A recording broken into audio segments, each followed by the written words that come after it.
तो ध्यान से समझें, लक्ष्यहीन व्यक्ति कार्यहीन हो जाता है, और जो कार्यहीन व्यक्ति है वो उपयोगिताहीन हो जाता है, और उपयोगिताहीन व्यक्ति सदा बेचैन रहता है, और जो बेचैन रहता है वो भला शांत कैसे रह सकता है, और इसलिए अशांत रहता है। और अशांत व्यक्ति एकाग्रता से न पढ़ाई कर सकता है, न तैयारी कर सकता है। और इसलिए आज का योग दिवस इतना महत्वपूर्ण है कि आप किस तरह से अपनी जिंदगी में एकाग्रता लाएं।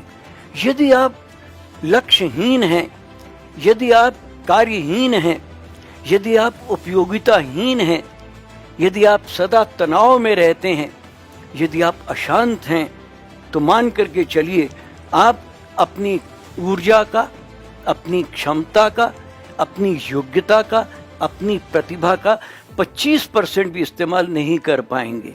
ऐसा कहा जाता है कि जो अपनी क्षमताओं योग्यताओं का 50% इस्तेमाल करता है, वास्तव में दुनिया उसको सलाम करती है, और 100% इस्तेमाल करने वाले के लिए तो लोग शीर्षासन करते हैं। किसी ने बहुत सुंदर कहा है, मंजिल उन्हीं को मिलती है जिनके सपनों में जान होती है, पंखों से कुछ नहीं होता, हौसलों से उड़ान होती है।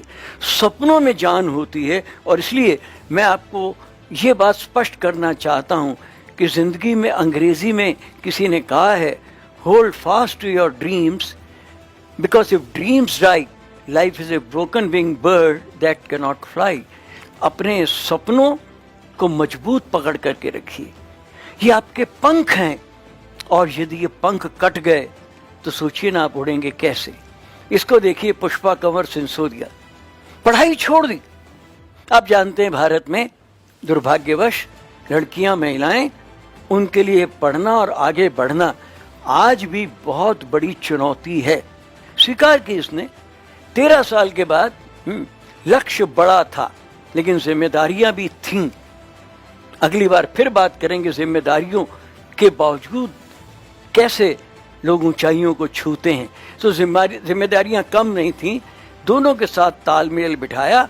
2013 की परीक्षा, और 2013 की परीक्षा में आप सोचिए 13 साल के बाद जिसने पढ़ाई शुरू की थी उसने 13वीं रैंक, और उस समय एक बच्चे की माँ भी बन चुकी थी। बहाने मत करिए, ये मत कहिए कि साहब मेरे पर बहुत सारे दायित्व हैं, उत्तरदायित्व हैं।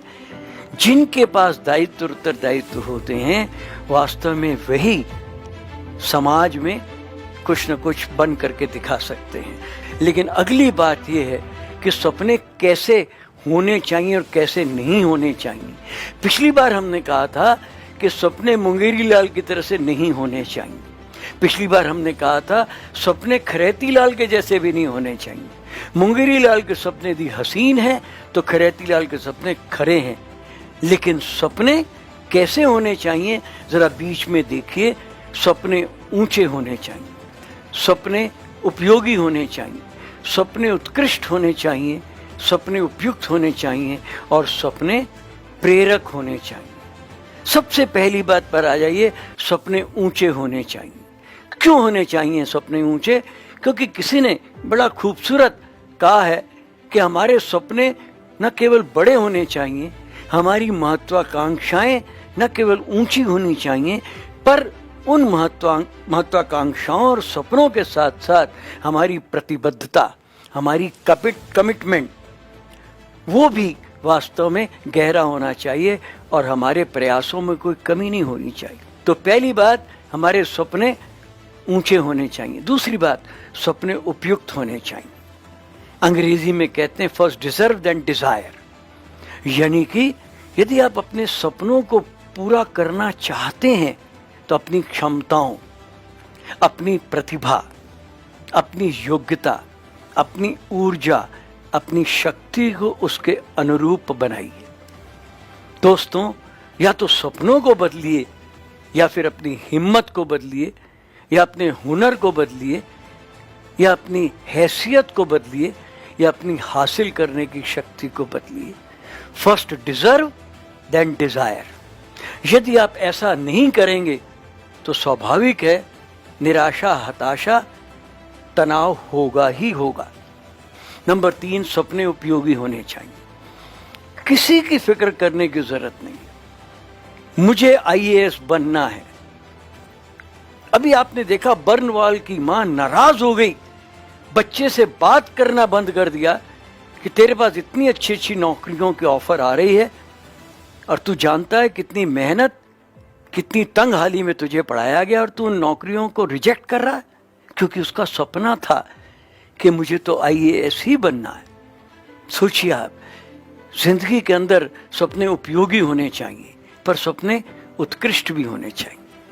इसीलिए मैंने पिछली बार कहा था, the very purpose of life is to live a life of nobler purpose.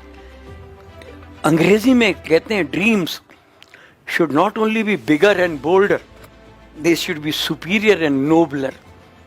सपने उत्कृष्ट होने चाहिए।